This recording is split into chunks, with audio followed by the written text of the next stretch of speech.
네, 한번 따라할까요? 우리의 힘은, 예, 우리의 힘은 어디서 나오겠습니까? 우리의 힘은 어디서 나오나요? 어디로부터 시작되나요? 우리의 힘은? 네, 이 질문을 먼저 던져보면서 오늘 설교 말씀을 한번 나눠보도록 하겠습니다. 자, 먼저 느헤미야가 누굽니까, 여러분? 느헤미야. 오늘 본문에 나오는 느헤미야라는 인물이 있죠. 느헤미야 인물이 되게 독특하거든요. 성경의 여러 인물들, 대표적인 인물들, 아브라함, 모세, 다윗, 다니엘, 신약으로 넘어가면 마태, 바울, 베드로, 너무나 많은 인물들이 나오는데 느헤미야는 참 특이해요. 왜 특이한 줄 압니까? 느헤미야가 어떤 사람이에요? 응? 느헤미야는 이스라엘 사람이죠. 느헤미야가 섬기는 왕이 누구냐면 아닥사스다 왕. 아닥사스다는 어느 나라의 왕입니까? 네, 메데바사죠. 메데바사입니다. 메데바사의 왕, 오늘날 치면 페르시아입니다. 페르시아 왕을 섬기는 고관, 신하라는 거예요. 자, 유대인이 남유다가 언제 멸망하게 됩니까? BC 586년, 북이스라엘은 BC 722년. 북이스라엘이 먼저 아수르를 통해서 멸망당하게 됩니다. 형제 국가인 남유다가 북이스라엘 멸망을 보면서 와, 우리 정신 단디 안 차리면 북이스라엘처럼 멸망당하겠다라고 생각하고 살아야 되는데 정신을 차렸다 못 차렸다? 못 차렸단 말이에요. 그래서 바로 이어서 BC 586년에 계산으로 하면 어느 정도 됩니까? 한 150년 뒤에 바벨론 신흥국가 아수르를 점령한, 아수르를 물리친 신흥국가 바벨론, 신흥제국이죠. 바벨론에 의해서 남유다가 멸망당하게 됩니다. 많은 이스라엘들, 왕족을 비롯한 귀족들이 잡혀갑니다. 바벨론으로 잡혀갑니다. 그런데 예레미야가 이 상황을 미리 하나님께로부터 들었습니다. 예언을 합니다. 70년 뒤에, 지금 포로로 잡혀가지만은 70년 뒤에 너희들은 귀환하게 될 것이다. 포로로 돌아오게 될 것이다. 라고 하나님의 또 메시지를 전합니다. 실제로 바벨론은 멸망하게 됩니다. 바벨론을 무너뜨린 나라가 어느 나라더라고요? 오늘 등장하는 메데바사, 페르시아입니다. 메데바사 왕에 의해서 고레스라는 왕에 의해서, 고레스 칙령에 의해서 남유다 백성들이 포로 귀환을 하게 됩니다. 실제로 들어오게 되죠. 세계사적으로 실제 일어났던 일입니다. 자, 그렇다고 하면 돌아온 유대인들이 있는 반면에 돌아오지 않는 유대인이 있었을까요? 없었을까요? 있었죠. 훨씬 더 많았습니다. 돌아오지 않은 유대인들이 훨씬 많았습니다. 왜냐하면 이미 그 자리에 터전을 잡았거든요. 직업을 정해졌단 말이에요. 이미 결혼을 했단 말이에요. 집이 안정됐단 말이에요. 여러분 같으면 이런 거예요. 내가 지금 저기 거제도 이런 데 살다가, 거제도 출신 죄송합니다. 예, 사실 거제도가 부산보다 이 생활 수준이 높은데, 자, 거제도에 살다가 부산에 왔어. 너무 좋아. 내가 열심히 돈을 벌어가지고 LCT 아파트를 구입했어요. 할렐루야. 그런데 갑자기 하나님 말씀하시는 거야. 거제도로 다시 돌아와서 이 땅을 위해서 기도하고 살아라 라는 거예요. 여러분 돌아가겠습니까? 안 들어가겠습니까? 한참 지금 아파트 가격 올라가고 있는데, 한참 지금 이제 상한가치 이때까지 하락하다가 이제 정부가 바뀌어가지고 아파트 값이 막 올라가고 있어. 근데 갑자기 하나님이 방 빼래, 집 팔래. 그럼 어떻게 하겠습니까, 여러분?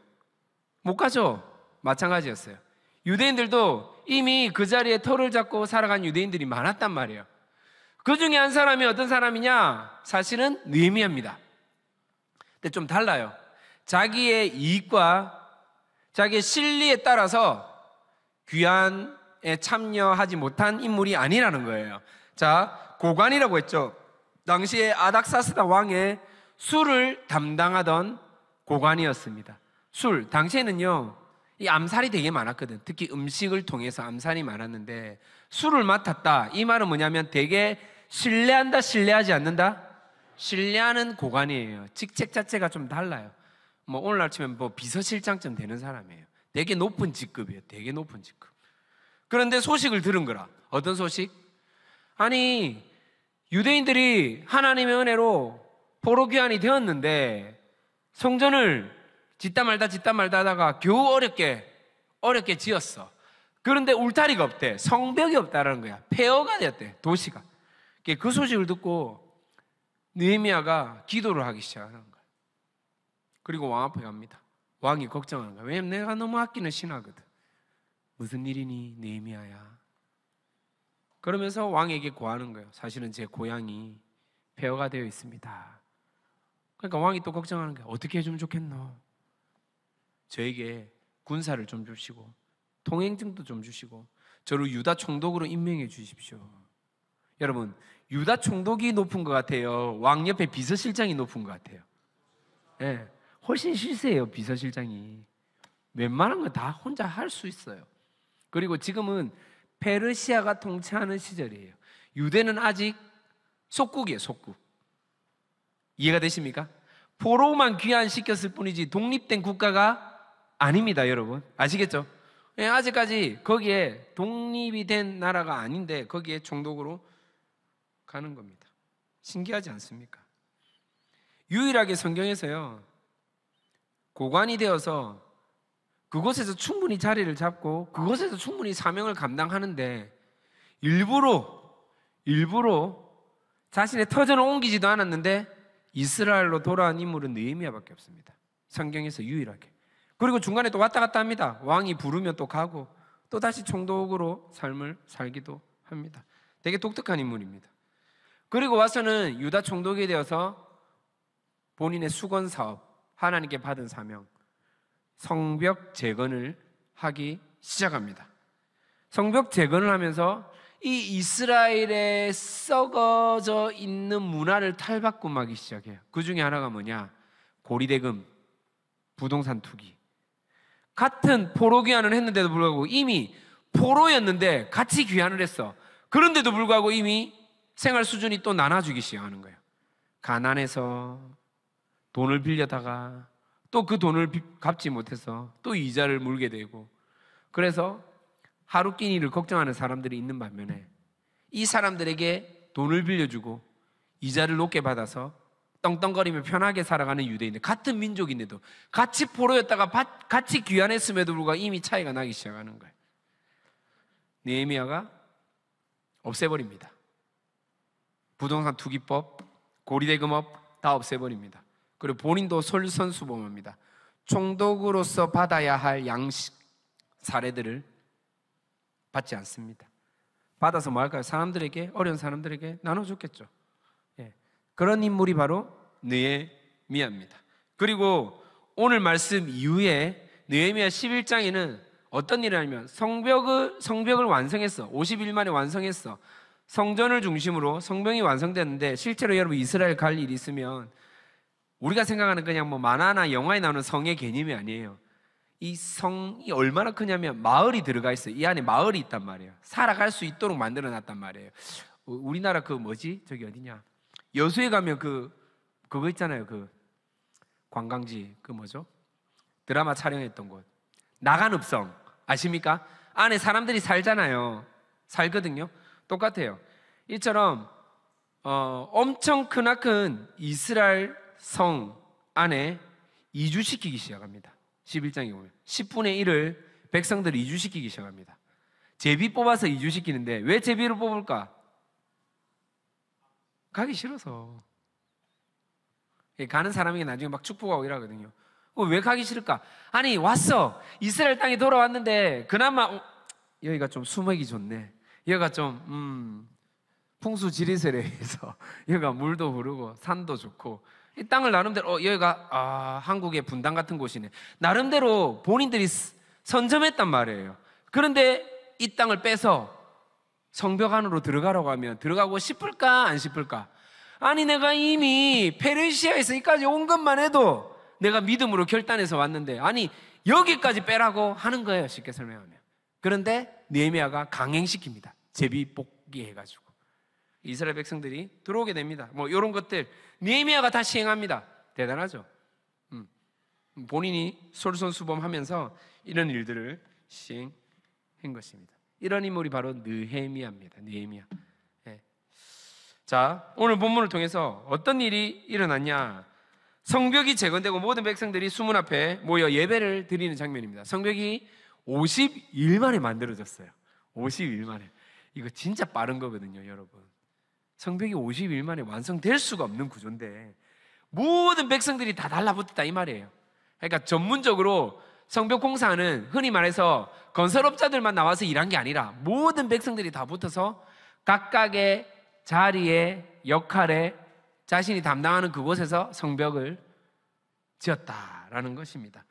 그리고 예배를 드리는 거예요. 그걸 기념해서 학사 에스라를 통해 절기를 기념하며 그 의미를 강조하고 있는데 본문 2절에 보니까 일곱째 달 초하루라고 되어 있습니까?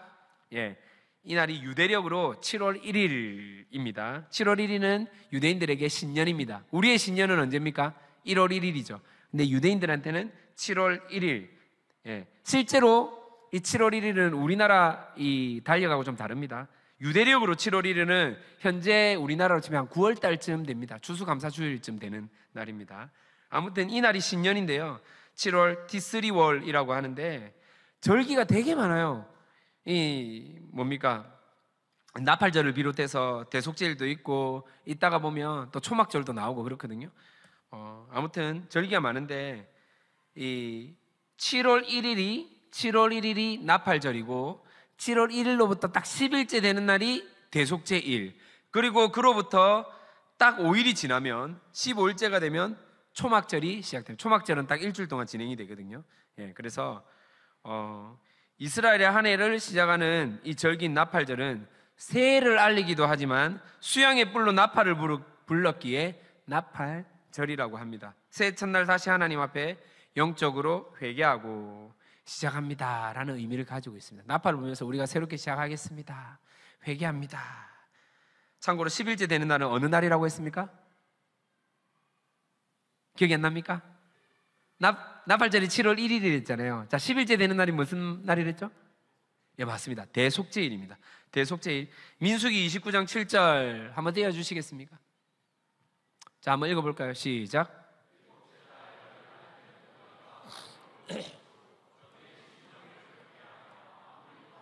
자, 열흘째 날 성회로 모인다. 너희의 심령을 괴롭게 한다. 이 말은 뭐냐면 속죄 제사를 지내며 너희의 심령을 괴롭게 하라. 우리의 높아진 마음을 낮추는 것입니다. 내 생각이 옳다, 내 마음대로 판단하고 결정하는 그 마음, 내 중심적인 사고, 교만을 내려놓고 가난한 마음으로 회개 기도를 해라 라는 날이 바로 7월 10날 대속죄일입니다. 유대력으로 대속죄일. 그래서 이 날은 온 백성들이 나와서 함께 회개하고 기도하는 시간입니다. 자, 오늘 보면 5절을 보니 5절 한번 읽어볼까요? 다시 시작.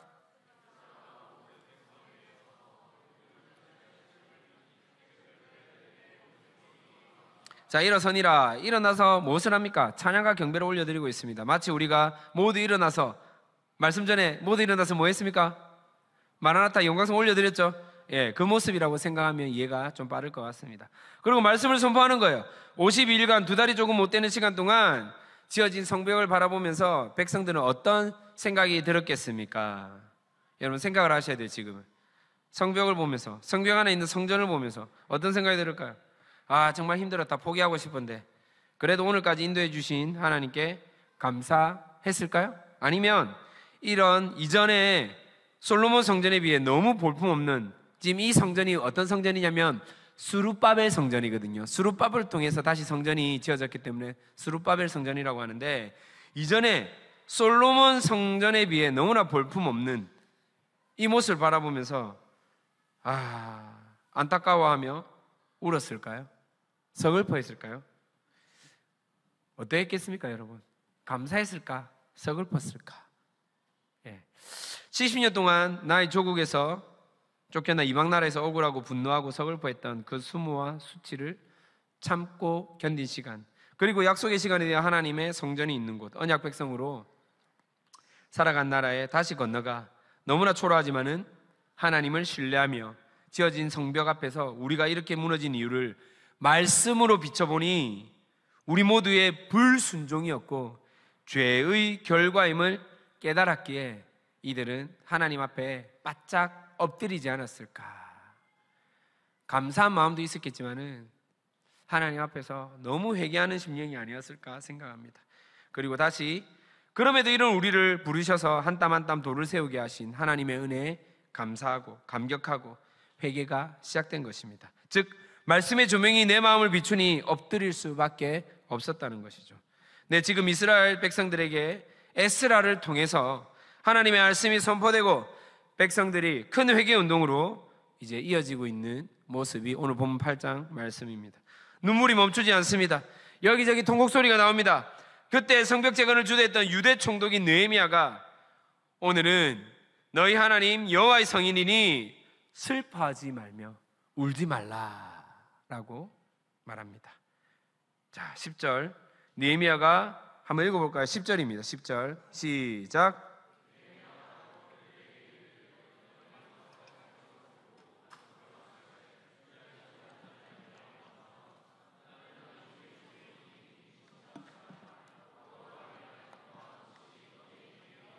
예, 근심하지 말라, 슬퍼하지 말라. 여호와를 기뻐하는 것이 너희의 힘이다.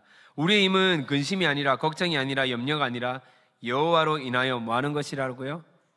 기뻐하는 것, 즐거워하는 것입니다. 근데 우리는 삶을 살아갈 때 참 걱정과 번민 속에서 살 때가 너무나 많죠. 당장에 내일 취업을 어떻게 해야 되나? 학교 성적은 어떻게 나올까? 대출금은 어떻게 갚을까? 이런 걱정들 많죠, 여러분. 여러분에게 잠시 얼룩말 이야기를 좀 해볼까 합니다. 얼룩말 아십니까? 네, 지금 벌써 뭐 미소를 띠는 친구들이 있는데 제가 태국 선교팀에게는 이야기를 해서 얼룩말은 육식 동물입니까? 초식 동물입니까? 초식 동물이죠. 그러면 풀을 뜯어먹고 살겠죠. 초식 동물은 항상 누구의 공격에 대비해야 됩니까? 육식 동물, 사자, 호랑이 뭐 이딴 동물에게 항상 위협을 가지고 살아갈 수밖에 없는 존재들입니다. 근데 보세요. 음식을 먹을 때 이런 거예요. 여러분, 밥 먹고 있는데 옆에서 누가 계속 건드리거나 쫓아온다. 여러분을 죽이려고 한다. 밥 제대로 먹을 수 있습니까? 없습니까? 어떤 마음으로 밥을 먹을까요? 늘 긴장하고 불안한 상태겠죠. 맞죠? 그럼 초식 동물들도 역시 풀을 뜯다가 눈은 풀을 향해 있는 게 아니고 눈은 뒤를 향해 옆을 향해 있는 거예요. 육식 동물이 나를 또 잡아먹진 않을까? 해치지 않을까? 그런 걱정 속에 있어야 되는 게 정상이거든요. 그러면 소화를 제대로 시킬 수 있을까 없을까? 거의 다 소화장애로 죽어야 된대요. 내 얼룩말 중에 소화장애로 죽는 얼룩말 한 마리도 못 봤습니다. 그런 말이 없대요. 왜 그런 걸까요? 왜 그렇습니까? 응? 소화장애로 얼룩말은 안 죽거든요. 얼룩말은 풀 먹을 때 풀 먹는 거에만 집중한다고 합니다. 되게 단순한 진리죠. 이해됩니까? 그래가 다시 육식동물이 쫓아와 자기를 막 덤벼. 그러면 도망가는 데만 집중한대요. 이해가 안 됩니까 지금? 다시 그래가 또 쫓김에서 벗어났어. 그럼 다시 풀을 뜯어. 뭐에만 집중한다고요? 근데 우리는 어떻게 해요? 예배 드리다가 내일 대출금 갚아야 되는데 내일 여자친구가 헤어지자고 통보했는데 어떻게 다시 만나지? 계속해서 걱정하고 있는 거예요. 계속 염려, 성적. 이번에 내가 올 A를 받아야 장학금을 받는데 한 문제 약간 좀 긴가민가한데 긴장 타고 있는데 걱정해요 안 해요? 하죠. 우리가 얼룩말보다 못한 존재입니까? 우리는 어떤 존재로 지었습니까? 누구의 형상으로 지었어요? 하나님의 형상으로 지었는데 우리의 삶은 얼룩말보다 못한 삶을 살아갈 때가 많다는 거예요. 늘 걱정과 염려와 번민과 고민과 문제 속에서. 여러분, 제가 아는 목사님이 이런 책 제목을 지었다 하더라고요. 걱정 조금 기도 많이. 맞나? 비슷한 유의 제목인데 지금 정확하게 기억이 안 나서. 그러니까 걱정할 시간에 뭐 해야 된다고요? 기도해라는 거예요. 우리에게 주신 가장 큰 무기, 달란트, 힘은 기도입니다.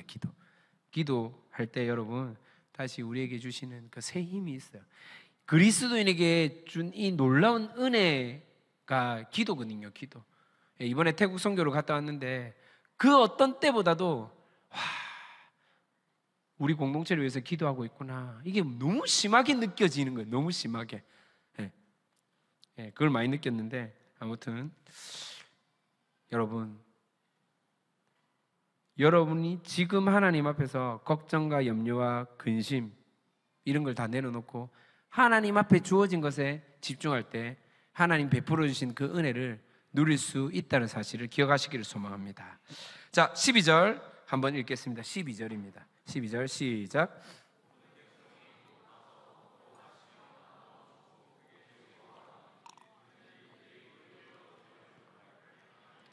내 삶에 죄성을 보고 인정하고 돌이키는 회개가 일어나면 이후의 삶은요, 기쁨과 나눔이 나타난다는 겁니다.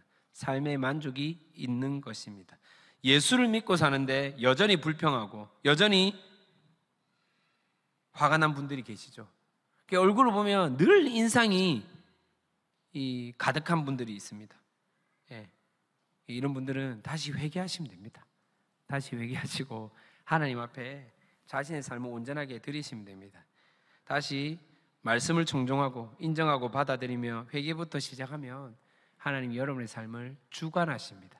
하나님 여러분 삶을 간섭하시고 가장 선한 길로, 지금 내 뜻대로 되지 않는 것 같아도 있잖아요, 가장 선한 길로 인도하시는 하나님이십니다.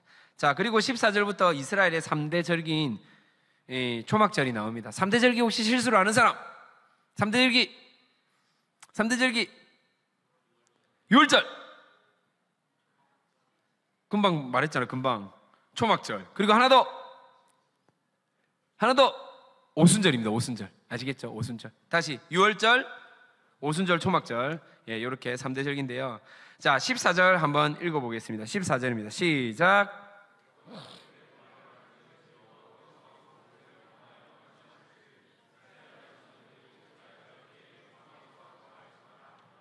자, 초막에 거해라 라고 하죠. 과거 이스라엘 백성이 광야에서 40년 생활했던 것, 즉 하나님과 동행한 그 시간을 기념해라 라는 것입니다. 사실은 초막절은 두 가지 의미가 있는데, 광야의 생활을 기념해라 라는 것과, 요때가 9월달이라 그랬죠. 9월달인데 7월 1일이 첫째 날이 나팔절이랬는데 15일째 되는 날이, 그러니까 우리나라로 치면 9월달이거든요. 추수감사주일 그 기간인데, 이때 추수한 것에 대해서 감사하는 시간도 있습니다. 그래서 광야를 기념하는 것과 추수에 대한 감사의 두 가지 의미가 있다라는 것이죠. 그래서 일주일 동안 온 집안 식구들이 광야를 나갑니다. 실제로 나갑니다. 이스라엘 사람들은 나갑니다. 초막 짓습니다. 지어서 그곳 생활하는 거예요. 스스로 불편을 감수하는 겁니다. 편한 생활을 내려두고 불편한 겁니다. 화장실이 있을까 없을까? 샤워실이 있을까 없을까? 없습니다, 여러분. 근데 그곳에 불편을 스스로 감수합니다. 왜? 광야를 기념하는 거예요. 광야를 기념하는 거예요. 하나님이 주신 음식을 먹고, 하나님이 가라고 하면 가고 멈추라고 하면 멈추는, 그 광야를 기념하는 겁니다. 우리 인생의 방향이 누구인지, 우리 인생의 주인이 누구인지, 우리의 생사화복을 누가 주관하는지를 정확하게 알아가는 시간, 초막절을 가지는 겁니다. 그때 가서 가르치는 거예요. 우리 힘으로 뭔가 잘하는 것 같아도, 내가 열심히 해가지고 돈을 많이 버는 것 같아도, 우리가 하나님의 이 울타리, 바운더리 없이는 아무것도 안 되는 거예요. 그거 걷어지면요, 아무것도 안 됩니다. 제 친구 중에 참 열심히 사는 친구가 있었습니다.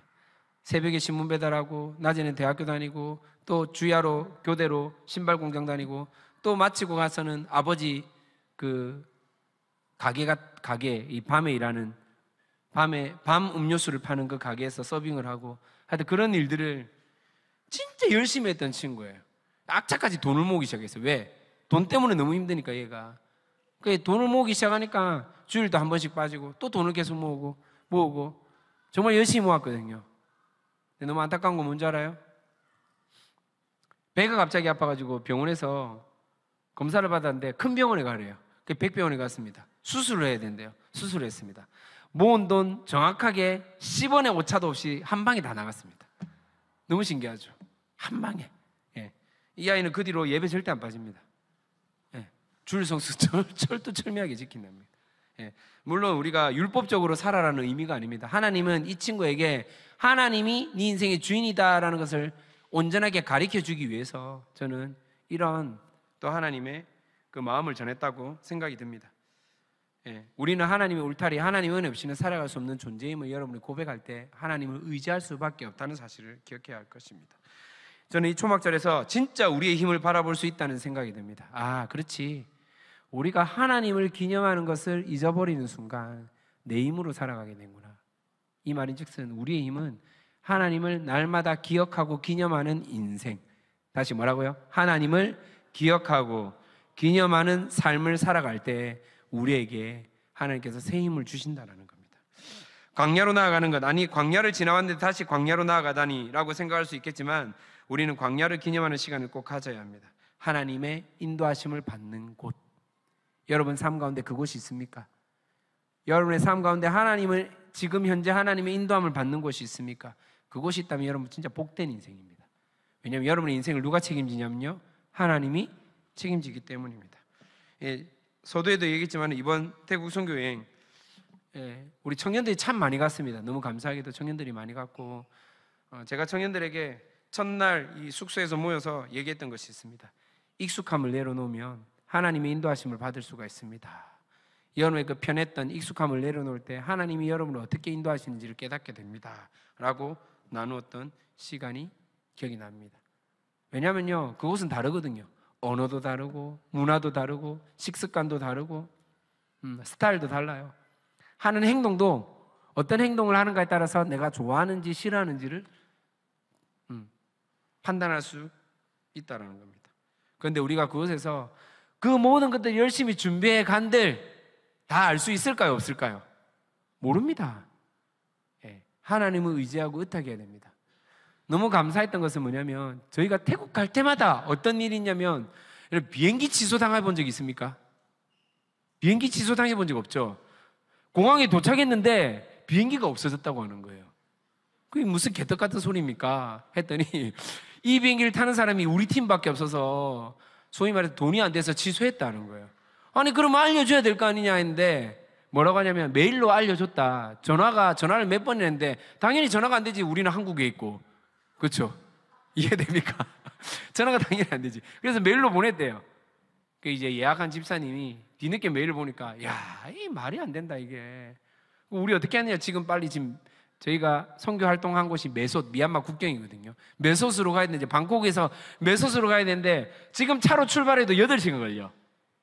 8시간 못 가는 거예요. 비행기가 취소됐으니까. 근데 지금 아이들이 기다리고 있어. 그래서 또 머리를 짜내가지고 중간 도시까지 비행기로 갈아타고 거기서 렌트카를 불러가지고 차로 가가 그날 밤에 도착하고 또 우리 다른 지역의 교회로 또 이동해야 되는데 갑자기 선교사님 차가 고장이 나고 잘 나가던 차가 갑자기 멈춰버리고 이런 경험 있습니까? 너무 많았거든요. 근데 이번에 이런 일이 하나도 없었어요. 비행기가 연착되고 취소되고 자동차가 고장나고 이런 일이 아무도 없었어. 아팠던 사람도 없어요. 잠시 아플랑 말랑했는데 최모 군이 아플 뻔했는데 아픔이 사라져버렸어요. 갑자기 막 아픈 사람 있습니까? 근데 과거형도 괜찮습니까? 아팠는데 없어졌습니다 이렇게 말하더라고. 사라졌어. 너무 신기했어요. 진짜 신기하더라고요. 그러면서 이 팀들과 함께 아이들 한 명 한 명과 눈맞춤하고 그들을 안고 함께 우리가 먼저 만났던 예수님을 복음 팔찌로, 드라마로, 율동으로, 마술로 전하는데 여러분 이 아이들이 몇 살부터 있냐면 5살부터 13살까지 있거든요. 5살. 여러분 5살짜리 애들한테 말한다고 집중해서 볼 수 있을 것 같습니까? 여러분 어린이집이나 유치원 교사들 있죠. 이 중에 5살짜리 애들한테 1시간 동안 이렇게 집중해서 볼 수 있는 힘이 있을까 없을까? 없습니다. 근데 얘네들이 집중해서 보는 거예요. 너무 신기하죠? 떠들지도 않아. 근데 그 좁은 데 얼마만 하냐면 진짜 공간이요, 요 두 기둥만한 공간에서 140명이 이렇게 일렬로 딱 앉아있거든요. 딱 집중해서 봐요. 애들이 떠들지도 않아. 근데 또 눈 가리개 게임하고 오징어 게임하고 미친 듯이 놀고 있잖아요. 한국말로 무궁화 꽃이 피었습니다. 아! 애들 완전 신나가지고 있잖아요. 너무 좋아하더라고. 선교사님 너무 걱정하는 거예요. 무궁화 꽃이 피었습니다를 어떻게 미얀마어로 번역할까 계속 고민하기 시작하는 거예요. 그걸 어떻게 되나. 무궁화는 미얀마에는 무궁화가 없거든. 이해되죠? 그러니까 무궁화 꽃이, 야, 이걸 어떻게 번역해야 되나? 야, 고민된다. 그래서 그 선생님께 무궁화 꽃이 피었습니다. 어떻게 하면 되나요? 했는데 웃으면서 그냥 해라고. 그냥 한국말로 무궁화 꽃이 피었습니다. 했는데 너무 좋아하는 거예요. 예, 대단하죠. 예, K 문화가 대단합니다. K 컬처가. 예, 아무튼 그렇게 우리가 5개의 교회와 1개의 신학교를 돌았습니다. 그런데 이게 우리가 준비한다고 해야 했지만은 우리의 힘과 우리의 능력이 아니었다는 것을 깨닫게 되었습니다. 진짜로. 함께하는 교회 성도들의 기도가 지금도 계속해서 우리에게 쏟아지고 있구나. 계속해서 선교팀 한 사람을 한 사람을 위해서 중보하고 있구나. 이 마음이 그 어느 때보다도 느껴졌던 선교였습니다. 하나님의 인도하심을 받고 싶습니까? 필요하다면 여러분 낯선 곳에 많이 가십시오. 익숙하지 않는 곳에 가십시오. 저는 우리 청년들이 좀 많이 나갔으면 좋겠습니다. 기회가 되는 곳에 좀 많이 나가서 그래서 내 힘으로 안 되는구나, 내 능력으로는 안 되는구나를 좀 인정하며 받아들일 수 있어요. 그래서 그곳에서 다시 하나님의 새로운 인도하심을 받는 시간을 경험했으면 너무너무 좋겠습니다. 진짜로. 잘 나가다가 여러분 음악이 끊어진 적 경험해 보셨습니까? 드라마를 다 준비했는데 음악이 안 나와. 스피커 고장이 났어. 어떻게 할래요? 진짜 곤란하거든요. 그런 적이 있었거든요. 지혜를 간구하는 거예요. 하나님 어떻게 해야 됩니까? 어떻게 해야 될까요? 근데 어떻게 또 만들어져? 말도 안 되게 누가 갑자기 반주로 하고 MP3가 고장났는데 다른 걸로 대처하게 되고, 책상이 없는데 바닥에 앉아가지고 하게 되고, 이런 일들이 비일비재하게 일어난다는 겁니다. 하나님의 인도하심을 받는 여러분만의 그 광야를 찾아서 기회가 되면 익숙하지 않는 그곳에 꼭 나아갈 수 있기를 소망합니다. 지금 이스라엘 백성은 성벽을 다짓고 함께 예배드리며 말씀 앞에 회개의 운동이 이어졌습니다. 그리고 이제 삶 가운데 실제 말씀으로 살아내려고 하는 거예요. 오늘날 우리의 신앙의 모습을 이걸 본문을 가지고 정리해보면, 성벽이 완공되었다 이 말은 뭐냐면 교회 공동체가 다시 세워졌다라는 것이고, 두 번째 지금 함께 성문 앞에 모여서 예배드린다 이것은 뭐냐면 오늘 이렇게 모여서 공예배를 통해 회개와 결단이 이어졌다는 겁니다. 그리고 이 초막절 13절부터 이어지는 초막절은 뭐냐면 이제 각 가정으로 파송되는 이야기인데요, 여러분의 삶 가운데 그 삶 속에서 치열하게 삶을 살아내는 것, 어떻게 살아가야 할지 하나님께 묻고 묵상하고 개인의 기도하고 이렇게 살아가는 것을 말하는 겁니다. 가정에서 아이들에게 이 신앙을 물려주고 이어지게 하는 것이죠. 여러분의 삶의 터전에서 치열하게 이 삶을 살아내는 것입니다. 아마도 이스라엘 사람들은 그 누구보다도 와닿을 겁니다. 불과 얼마 전까지 포로였고 이방인 취급을 받으며 살아온 삶이었거든요. 하나님의 은혜 없이는 도저히 살아갈 수 없다는 것을 온몸으로 깨달을 수 있었을 겁니다. 우리가 금요철이든 주일 예배든 은혜를 받고 집으로 돌아가면 어떻습니까? 말씀대로 잘 지켜집니까? 잘 지켜지지 않습니까? 그때는 너무나 감격스럽고 풍성하죠. 근데 돌아가면 또 옛내 습성이 올라오지 않습니까? 핸드폰을 쥐게 되고 컴퓨터 앞에 앉게 되고 또 다른 나의 이 고질적인 문제 앞에 직면하게 된다는 겁니다. 그래서 여러분 초막의 삶이 필요합니다. 초막에서 하나님을 기념하는 삶이 필요하다는 거예요. 세런들과 함께 나누고 다시 살기로 결단하고 고백하는 그 모습들이 여러분에게 필요하다는 거예요. 저는 참 우리 장년부가 너무 좋은 게, 지금 남자 집사님들은 금요일 마치고 또 모여서 파파스 모임이라고 해가지고 따로 모여서 이야기를 나누고 기도회를 하거든요. 새벽 1시, 2시 직장생활 다 하시는 분들입니다. 그럼에도 그걸 하는 이유가 뭐냐면 치열하게 살아내려고, 이 신앙을 다음 세대에게 물려주려고 그렇게 살아내는 겁니다. 필요하다면 여러분들도 그런 모습들을 가지고 좀 나갔으면 좋겠습니다. 간사님들과 디렉터와 셀장과 함께 다시 공동체를 위해서 나누고 기도하고 성경 공부를 하고, 교무간사님 그거 있죠? 성경 말씀 돌아가면서 읽는 그 모임 하고 있습니까? 아직? 통독하는 거 끝났습니까? 안 합니까? 하고 있습니까? 이런 것들을 계속 여러분 지속적으로 하면 너무 좋겠다는 생각이 듭니다. 무튼 여러분 다시 여러분의 삶 가운데 초막의 인생을 살아갔으면 좋겠습니다. 우리 인생이 사실 초막이 아니겠습니까? 지금 사는 집 영원한 집입니까? 아닙니다. 내가 가지고 있는 그 소유들이 영원성이 없다라는 것이죠. 사라질 것이고 영원히 소유할 수 없는 인생이라는 겁니다. 그래서 우리는 초막을 가르치고 초막의 인생이라는 것을 안다면 우리의 인생이 그렇게 미련두지 않다는 것을, 그 삶에 그렇게 집착하지 않다는 것을 깨닫게 될 것입니다. 자, 그러면 어떤 것에 여러분 관심을 두게 되겠습니까? 좀 전에 우리 찬양팀이 시선이라는 찬양 하셨는데 어디에 시선이 가야 될 것 같습니까? 어떻게 하면 현재 내가 미래 다음 세대에게 언약 백성이라는 정체성을 알려주고 하나님 나라를 전하는 남은 자로 살아갈 것인지에 대해서 이것들을 전할 수 있겠냐는 말입니다. 사랑하는 청년 여러분, 초막절은요, 앞서 얘기했지만 두 가지 의미입니다. 아무런 방향도 먹을 것도 없는 광야에서 의지할 분은 하나님입니다. 이 하나님이 우리 삶의 인도자입니다 라고 고백하고 기념하는 것. 두 번째는 주수 때의 결실을 보며 감사하는 것입니다. 여러분, 오늘이 벌써 6월의 마지막 주일이죠? 맞습니까? 예, 25년도 상반기 마지막 주일입니다. 돌아보십시다. 나를 지으시고 오늘까지 인도하신 하나님 참 감사합니다. 내 삶의 여정 모든 곳에 나와 함께 동행하시어 살아갈 힘주신 성령 하나님 감사합니다. 여전히 내가 해결할 수 없는 이 죄, 예수 보혈의 은혜로 해결하여 죄의 사슬에 갇힌 인생이 아니라 자유로운 삶을 허락하신 성자 예수님께 감사합니다. 여러분, 우리의 삶 가운데 이 고백이 이어지기를 소망합니다. 여러분, 이스라엘 백성같이 우리 오늘도 여러분의 삶의 현장 속에서 나의 초막을 지어 그곳에서 새 힘을 얻으시기를 다시 한 번 더 소망하고요, 진짜 하나님 앞에서 기념하는 삶을 살아갔으면 좋겠습니다. 15절 보니까 이렇게 기록되어 있습니다. 15절 보십시다.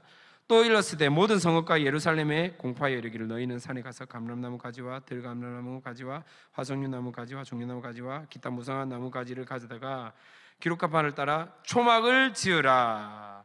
초막을 지으라 했는데 어디에 초막을 지으라는 거예요? 16절을 보니 어디입니까? 지붕 위에, 혹은 뜰 안에, 그리고 혹은 수문 광장에, 혹은 에브라임 문 광장에. 예.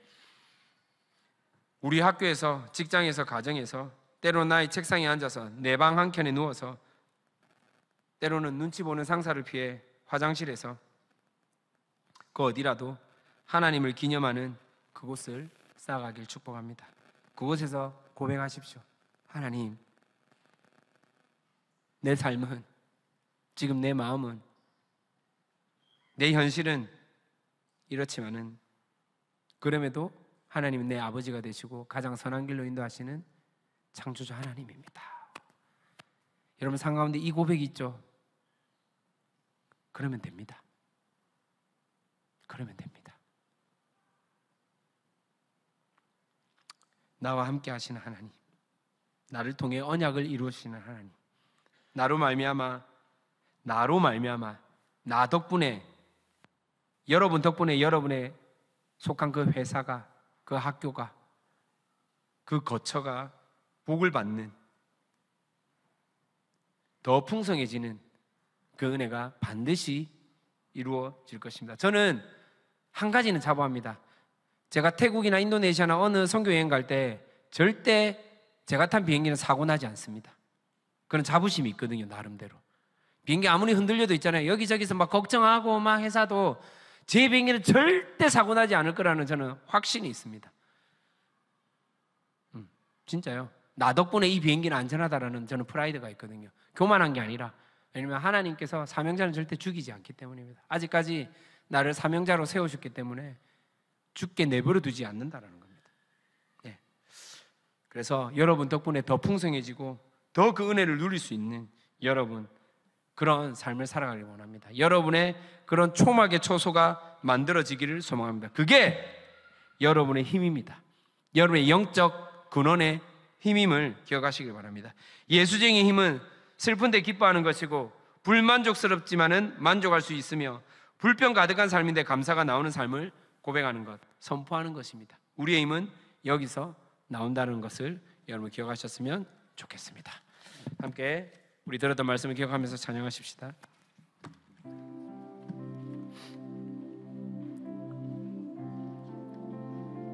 우리 존재를 너무나 어여삐 여기시고 너무나 사랑하시며, 나를 통해서, 내 삶을 통해서 하나님을 알고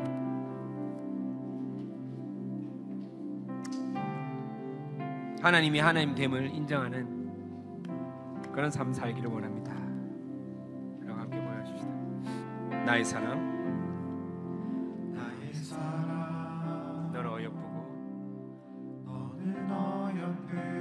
참 귀하다. 어느 보석보다 귀하다. 내가 사랑스럽지 않을 때 너를 온전히 사랑하고 너와 함께하려 내가 왔노라. 한 번 더 고백합시다. 나의 사랑, 나의 사랑, 너는 어여쁘고 너는 어여쁘고 참 귀하다. 너는 보석보다 귀하다. 내가 사랑스럽지 않을 때 너를 온전히 사랑하고 너와 함께하려 내가 왔노라. 주님의 나라와 주님의 나라와 뜻이 나의 삶 속에 임하시며 주님 알기를 주만 보기를 소망해.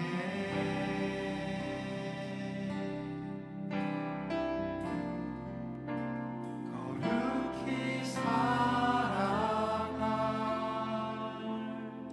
힘과 두려움없는 믿음 주신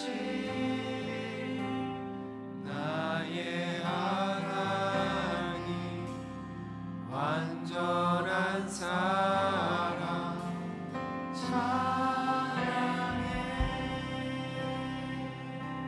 주의 사랑, 이 사랑은 결코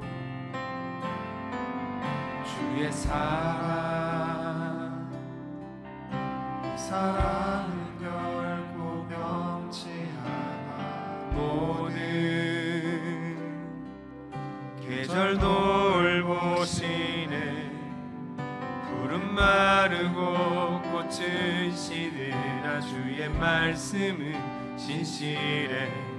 실수가 없으신 주만 바라. 주님의 나라와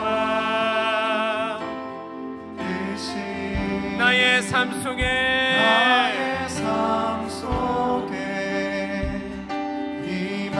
임하시며 주님 알기를 주만 보기를 소망해. 거룩히 살아갈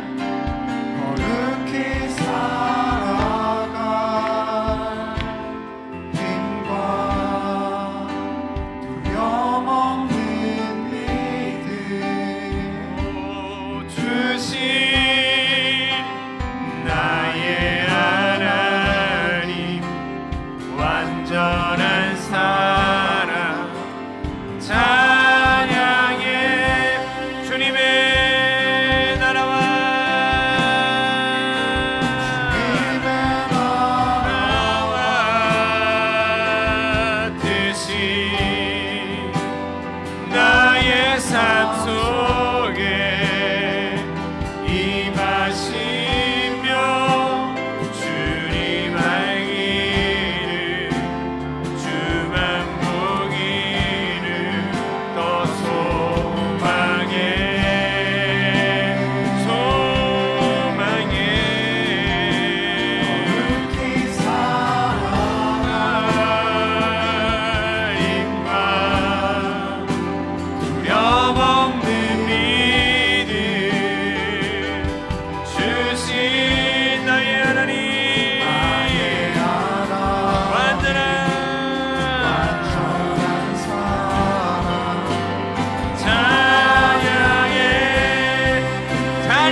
찬양합시다. 하나님 한 분의 주 만군의 주 영원히 함께하시네. 존귀하신 사랑의 왕 영원히 통치하시네.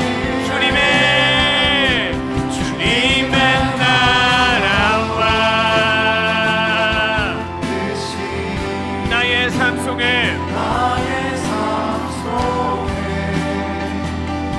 임하시며 주님 알기를 주만 보기를 소망해.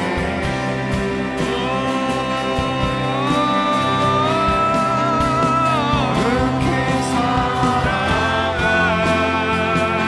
사랑하님과 영원히 믿음 주신 나의 하나님 완전한 사랑 찬양해. 주님의 나라와 주님의 나라와 뜻이 나의 삶 속에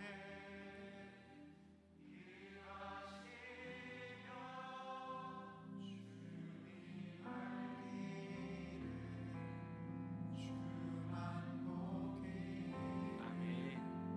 주님 이 고백을 받아주십시오. 거룩히 살아갈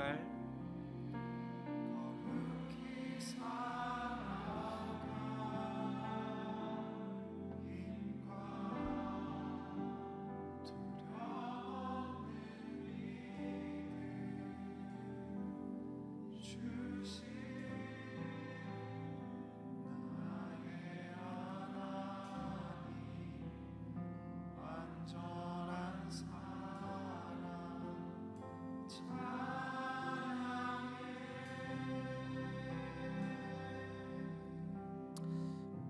우리가 어떤 환경에 처해 있든 우리가 어떤 모습으로 살아가든 하나님이 택한 백성은 우리를 가장 선한 길로 가장 하나님의 울타리 안에서 하나님의 그 뜻대로 이끌어 가시는 분임을 우리가 고백하기를 소망합니다. 우리 다시 한 번 더 곡조 있는 기도로 주님 앞에 올려드리십시다. 사랑해요 신실하신 나의 주 나의 삶 주님 안에 있네. 눈을 뜨는 아침부터 나 잠들기까지 선하신 주를 노래하리. 한번 합시다. 사랑해요 사랑해요 신실하신 나의 주님 신실하신 나의 주님 나의 삶 주님 안에 있네. 눈을 뜨는 아침부터 나 잠들기까지 선하신 주를 노래하리. 신실하신 나의 주 나의 삶을 인도하셨네. 나의 모든 오를 다해 선하신 주를 노래하리. 사랑해요 사랑해요 나를 인도하신 주님.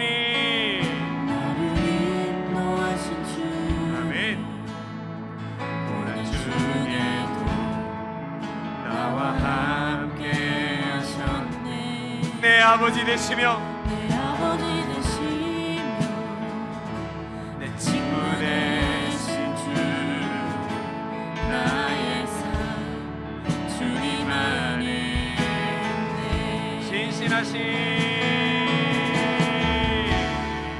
신실하신 나의 주 나의 삶을 인도하셨네 나의 모든 오늘 다 선하신 주를 노래하리 신실하신 나의 주님 신실하신 나의 주 나의 삶을 인도하셨네 나의 삶을 인도하셨네 나의 모든 오늘 날에 선하신 주를 노래하리 주님의 선하심 날 인도하셨네 주님의 선하심 날 인도하셨네 주님의 선 나를 지켜주시네 주께 엎드려 주께 엎드려 주님께 드리네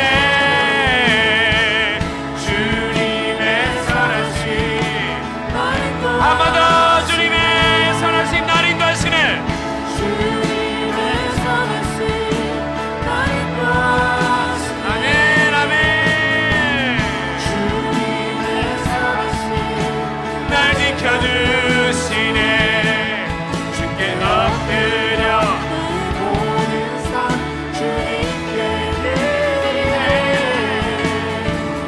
주님의 선하심 날 인도하시네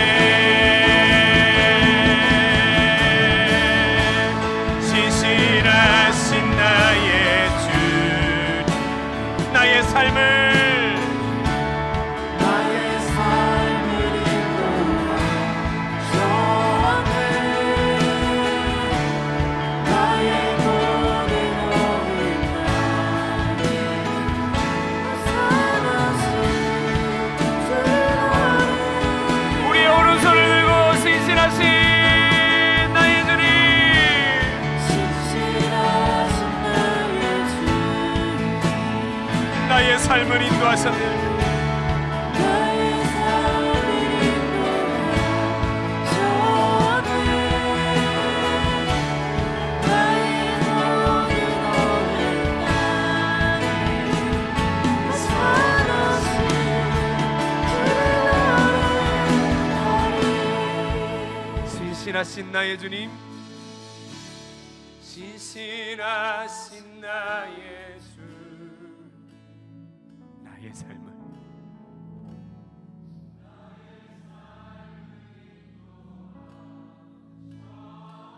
아멘 믿음으로 고백하세요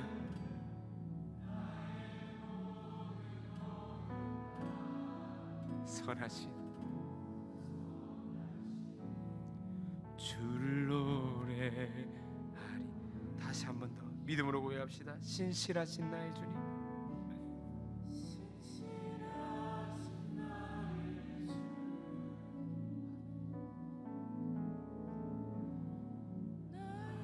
삶을 인도하셨네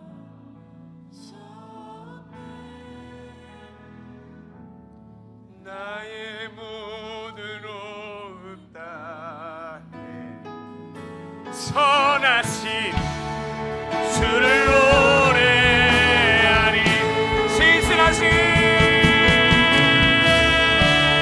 신실하신 나의 주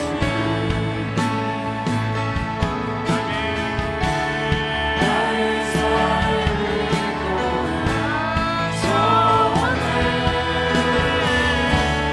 나의 모든 오늘 날에 선하신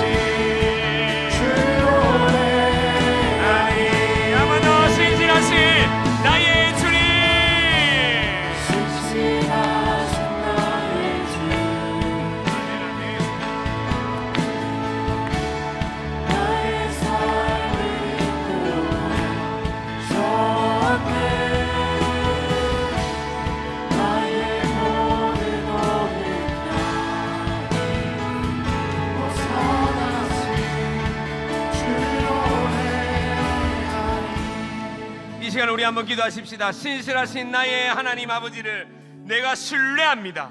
하나님, 나의 주님이 가장 선한 길로 나를 인도하실 것임을 믿음으로 신뢰합니다. 하나님, 이 주님의 믿음을 나에게 주시옵소서. 아버지의 믿음을 나에게 허락하여 달라고 주여라고 한번 외친다면 기도하겠습니다. 주여, 주님 도와주시옵소서. 하나님, 우리 청년들 가운데 세상이 감당할 수 없는 이 신뢰가, 이 믿음, 이 신뢰, 신실하신 나의 주님을 찬양합니다. 하나님, 신실하신 나의 아버지를 찬양합니다. 아버지 붙들어 주시옵소서. 하나님 붙들어 주시옵소서. 이 여기 모인 우리 함께하는 그 청년들을 불쌍히 여기고 특별하신 영혼 나의 모든 오는 날이 어서라신 주를 아뢰 아멘. 신실하신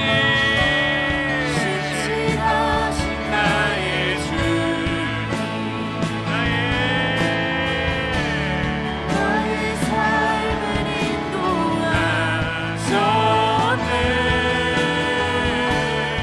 나의 모든 오는 날이 어서라신 주를 노래 아니 다 주의 크신, 다 주의 크신 이름 높이며 우리에게 행하신 우리에게 행하신 위대한 일 감사세. 주의 신실하신 그 사랑 온 땅과 하늘 위에서 홀로 영원하신 이름. 다 주의 크신 주님의 이름을 높여드립니다. 다 주의 크신 이름 높이며 우리에게 행하신 우리에게 행하신 위대한 일 감사세. 주의 신실하신 그 사랑 온 땅과 하늘 위에 온 땅과 하늘 위에서 홀로 영원하신 이름. 우리 한번 더 외합시다. 다 주의 크신 이름 높이며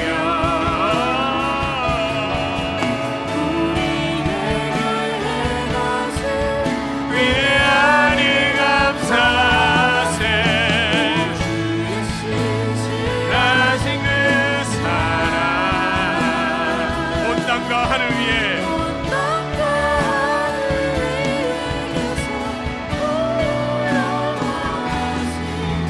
이름. 아멘. 하나님 아버지, 혼탁하고 어지러운 시대 속에서도 하나님을 내 구주로 인정하며 살아가는 구별된 청년들이 여기 모였습니다. 눈에 보이지 않지만, 내 귀에 들리지 않지만은 하나님이 내 인생의 주인입니다, 주님을 신뢰합니다라고 고백하는 이 고백을 주님 기뻐 받아주시옵소서. 그리고 들으신 주님께서 우리 청년들의 인생을 책임져 주시옵소서. 하나님, 목자 없는 양같이 무리들을 불쌍히 여겼던 예수님의 그 마음이 우리 청년들 가운데 불쌍히 여겨주셔서 아버지가 이 인생을 가장 선한 길로 인도하시며 책임져 주시옵소서. 세상이 그렇게 말합니다. 돈이 최고야, 외모가 최고야, 권력과 명예가 최고야 라고 말하는 시대 속에서도 거기에 굴복당하지 아니하고 하나님 주신 시간, 하나님 주신 건강, 하나님 주신 달란트, 하나님 주신 물질을 하나님께 돌려드리는 이 마음, 그래야 해서 하나님께 11조로 감사 제목으로 각각의 다양한 헌금 제목으로 가지고 온 우리 청년들의 이 작은 손길들을 주님 기뻐받아 주시옵소서. 받은 물질로 하나님 나라가 확장되고 한 영혼이 하나님께로 돌아오는 놀라운 은혜 시간들이 계속해서 이어지게 하여 주시옵소서. 그렇게 하실 하나님을 찬양합니다. 믿고 감사드리며 예수님의 이름으로 기도합니다. 아멘. 지금은 우리 주 예수 그리스도의 은혜와 하나님 아버지의 크신 사랑과 성령님의 감화 교통하심이